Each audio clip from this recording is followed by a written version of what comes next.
What's up? This is MC. Sa videong to ay mag-share ako sa inyo ng laro ni Bobby Fischer. Kalaban niya dito sa Letelier, nangyari to noong 1960 sa Olympiad. Ito ay round number 8 at kulay black si Fischer.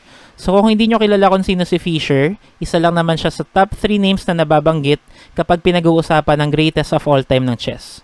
So kasama niya dyan si Magnus at si Kasparov. Ang bias ng generation natin, Magnus. Pero kung titignan din natin yung mga naunang players, yung mga laro nila, napakarami din nating matututunan. Kaya nga, even mga GMs ngayon ay hindi pa rin decided kung sino talaga yung GOAT nila. Pero regardless kung sino man yung pinakamagaling, marami pa rin tayong matututunan sa laro ni Fischer na to. Again, ang side niya dito, black. Nagsimula ang laro with D4, Knight F6, C4, G6, Knight C3, Bishop G7, E4. So, ang isa sa mga pinaka-obvious threat ng E4 ay E5. At ang common na ginagawa dito ay D6. So, mauwi na rin yun sa King's Indian defense. Pero hindi D6 ang pinili ni Fischer. Ang pinili niya, castling. Tignan lang natin bakit common ang D6. Kapag pinilit ni White mag E5, D takes E5, D takes E5, Queen takes Queen, Knight takes Queen para may castling pa din, Knight E4. So, may pressure si Bishop sa pawn sa E5. Pwede naman mag F4 pero proven pa rin na lamang dito ang black. At kahit magandang idea ng D6, hindi yan ang pinili ni Fischer. Mas pinili niyang mag-castling at i-provoke si Letelier na mag E5, which is ginawa niya naman. Dito ang logical move lang ni Fischer ay Knight E8. Kaya pangit ang Knight H5 kasi isang simpleng G4 lang, trap na ang Knight. So again, only logical move, Knight E8. Then dito, pinatibay palalo ni Letelier ang kanyang center with F4 at sabi ni Fischer, panahon na para bumasag sa center, D6. Nag-develop lang si Letelier, Bishop E3 at itutuloy lang ni Fischer yung kanyang plano na basag sa center, C5.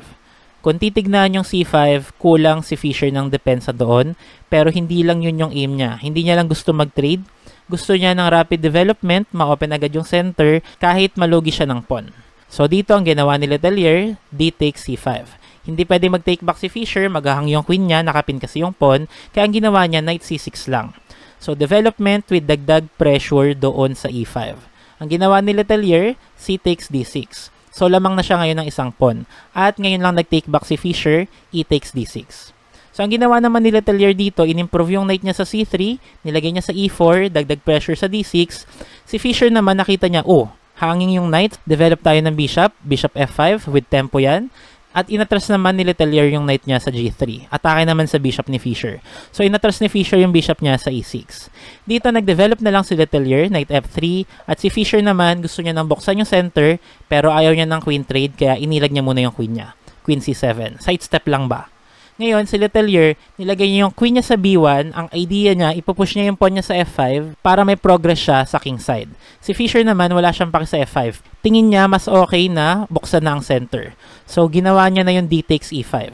Ngayon lang siya kumapture sa center. At ang ginawa naman ni Letelier, tinuloy niya lang yung plano niya na F5. So, si Fischer, wala siyang paki kung inaatake yung bishop niya, magka-counter-attack siya with E4. So, nagkaroon ng captures, pawn takes bishop, pawn takes knight, and pawn takes pawn sa F3. At dito, namangha ako sa ginawang move ni Fischer. Medyo counterintuitive siya, F5. So, ang idea, hindi niya kinapture yung pawn sa E6. Though malapit na yun sa promotion, kayang-kaya pa rin naman capturein yan. At ang kagandahan pa, yung knight sa G3, hindi na makakatulon sa E4 para makasali ulit sa laban. Meaning, mahirapan na yan maka-join at may isa pang threat si Fischer, F4. So, mafo-fork niya yung bishop at yung knight sa E3 at G3. Kaya para pigilan yon ang ginawa ni Letelier ay F4 mismo para hindi matulak yung pawn. Then, yung mga susunod na moves ay developing move at improving move ng both sides. Knight F6, Bishop E2, Rook Fe8, King F2, Rook takes pawn, Rook E1, Rook AE8, and then dito, ang normal looking move na Bishop F3 para mabantayan ng Rook, yung pinipressure na Bishop sa E3, ay may nakapaloob pa lang kamangha-manghang combination si Fischer. Ang ginawa ni Fischer dyan, Rook takes Bishop. So kahit kulang siya ng attacker, kumapture pa rin siya. Anong mangyayari? Rook takes Rook, Rook takes Rook, King takes Rook. Ngayon, lamang si Letelier ng quality. At kahit lamang si Letelier ng quality, ang ginawa ni Fischer, sinacrifice pa yung Queen. Queen takes F4. So kapag ikaw binatuhan ka ng isang Bobby Fischer ng Queen sacrifice, malamang may dahilan yan. So ngayon, 4 lang yung option niya. Kainin yung queen, lumipat sa d3, lumipat sa e2, lumipat sa f2.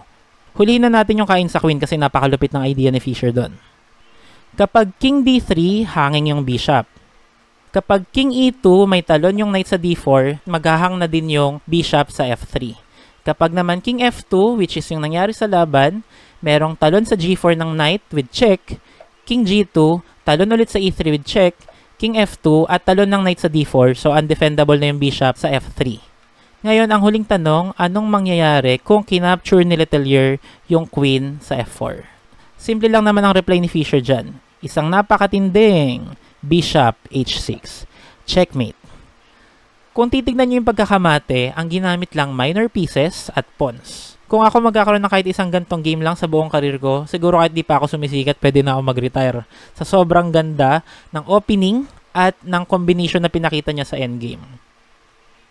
So that's Bobby Fischer for you guys. I hope you learned a lot from this video. Again, this is MC. Thank you for watching and see you on my other videos. Bye-bye.